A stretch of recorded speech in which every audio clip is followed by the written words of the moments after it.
gente, sexta-feira, mais um acidente aqui na Guilherme de Oliveira, aqui entrando na perimetral. Veja só o que aconteceu aí.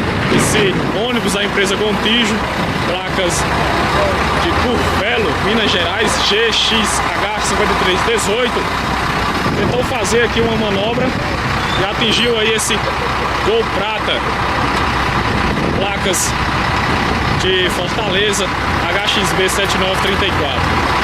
Veja só o estado aí que ficou o carro. Está completamente interditado a perimetral nesse momento. Os pessoais ficam aqui agora aguardando que a via seja liberada. Essa via que vocês veem, essa rua que vocês observam nas imagens, essa manobra à direita para entrar na perimetral, e o ônibus colidiu aí lateralmente com esse Gol Prata. Prensou, na verdade, aí no acostamento e ficou colado aí. Graças a Deus não houve feridos, apenas danos materiais aqui. As trânsito começa, o Demutran já está aqui no local para apurar os fatos, mas olha só o tumulto que gera aqui na Guilherme de Oliveira, bem próximo, já chegando à perimetral, na entrada da perimetral. Veja só, na avenida perimetral, onde o ônibus interditou